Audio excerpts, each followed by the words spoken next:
Now, how to earn in FutureNet indirect referral commission? Sa bawat isang tao po na pumapasok sa ating mga downlines na na-invite ng mga taong in-invite natin, meron pa po tayong mga karagdagang mga commissions. Sa first level po natin, we have 100 pesos. Sa second level natin, we have 50 pesos.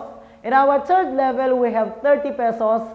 Then 20 pesos sa ating fourth level. And 5th to 9th level, we have 10 pesos na lang. And then sa ating 10 to 15th level, we have 5 pesos sa bawat taong pumapasok sa ating downlines. Now, assuming, kailangan mong mag-loan, kumuha ka ng 5 tao mo. Aside from 750 pesos na direct referral mo, nasa first level mo sila, so kumita ka pa dyan ng additional 500 pesos. So yung 5 taong kinuha mo, kumuha din ng mga tao. Siyempre, gusto rin nilang mag-loan. Gusto rin nilang kumita. Yung 5 taong kinuha mo, kumuha din ng tigli 5. Then sa second level mo, you have 25 na tao. Times 50 pesos, you have 2,500. Now, alangan naman po, pagdating ng second level mo, titigil na sila. So, pigilan mo man sila, igapos mo man sila, of course, mag-i-invite at mag-i-invite din sila ng tao because they want to avail the loan concept of our FutureNet Cooperative and they want also to gain, gusto nila kumita. So, yung 25 na tao, nag-invite ng tigli 5, sa third level mo, you have 125 na tao times 30 pesos na lang. So, you have at least 3,750 na income. Imagine niyo po, nagpagod ka lang or nag-invite ka lang ng 5 tao na direct mo. Nakapag-loan ka, may direct commissions ka, plus you have still your indirect commissions. Now, for example, tumigil ka na. Pero ang kita mo, hindi pa po tumitigil doon. Yung 5 mo, minotivate mo, nag-invites din sila ng tao, then down to your 15th level. Kapag nag-invites yung mga in-invites mong tao, kumikita ka pa rin sa indirect referral commission. To your 4th level, you have 12,500. Sa 5th level mo, meron kang kitang 31,250. Sa 6th level mo, meron kang kitang 156,250. Then, down to the 15th level, assuming na kumpleto po natin, hanggang sa 15th level mo po, pwede kang kumita ng 173,828,125. Imagine niyo po, sa pagiging empleyado natin, okay, kumikita tayo ng 426 daily. Pero kumakain po tayo, gumagastos po tayo. Of course, you have your fixed income being an employee. Okay. Of course, you have your income being a businessman.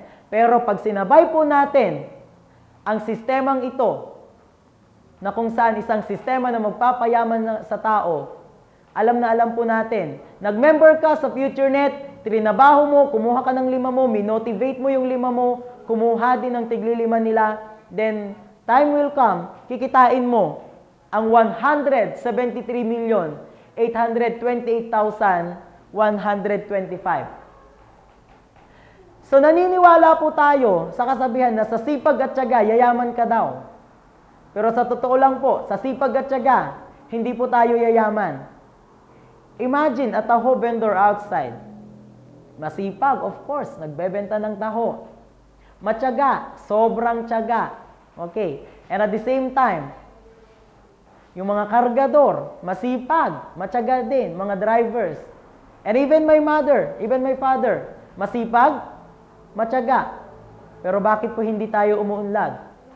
Because in our life, we lack system. Hindi po tayo nagkakaroon ng sistema at diskarte sa buhay. Mali! Sipag at tiyaga, hindi ka talaga yayaman sa sipag at tiyaga lang. Kung isabay mo ang sistemang ito na nakikita mo sa iyong harapan ngayon, huwag kang paupo-upo. Lumabas ka, tumayo ka sa upuan mo at sumali ka sa FutureNet. Therefore, we are going to help you invent your family's future here. Now, there's more. Nasabi po natin kanina, sa third level natin, nagkaroon tayo ng 125 na downlines. We are already qualified to have a loan of 50,000 pesos or take home with you your 10,000 pesos na cash bonus. Kung maglo-loan po tayo ng 50,000 pesos, babayaran po natin yun for 6 months. Pero kung hindi po tayo maglo-loan po, pwede po natin i-take home yung 10,000 which is hindi na po natin babayaran. You need to choose only whether you're going to take a loan or you're going to take your cash bonus incentive. Now, on our fourth level, kapag na-reach mo yung 625 na tao, direct mo man yan or indirect mo yan, pwede ka nang mag-loan dyan ng 150,000 or take home with you 50,000 pesos na cash bonus. Babayaran mo yung loan mo for 1 year. And of course, on your fifth level, meron kang 3,125 na downlines. Pwede ka nang mag-loan dyan ng 500,000 pesos. Or, take home with you your 100,000 na cash bonus. Babayaran mo yung loan mo ng 1 year and 6 months. And then on your sixth level, you have 15,625 na downlines.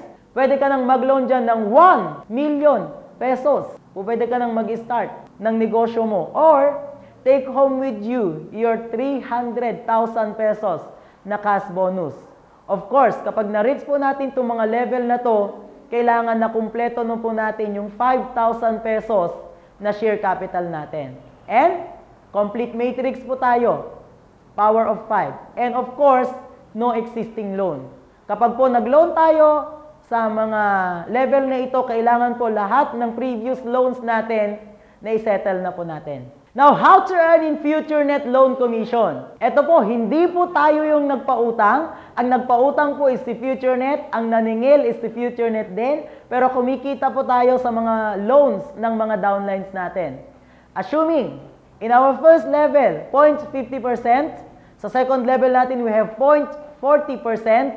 Sa third level natin, we have 0.20% and 0.10% sa ating fourth level.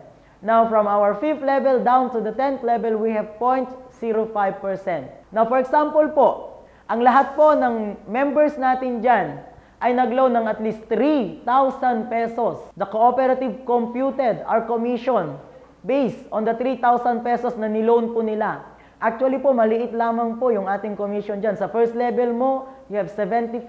Sa second level mo, you have 300 only. Then sa third level mo, you have 750 pesos. Pero, if you're going to earn from your first level to your 10th level, ang po pwede mong kitahin sa iyong loan commission, hindi mo po mabibilang sa kamay. You have 18,335,812 pa rin po. And that is considered as our residual income. Why? For as long as yung mga tao na downlines mo ay nandyan at naglo-loan sila, unlimited po yung pagkita mo ng iyong commission. Pwede pong ma-times 2, ma-times 3. Kasi po, for example, naka-loan po tayo ng 3,000. Pag nabayaran po natin yung 3,000 po, pwede pong ma-times 2 yung loan natin, pwedeng ma-times 3 yung loan natin. At the same time, pwede ring ma-times 2 or ma-times 3 yung residual income natin sa loan commission.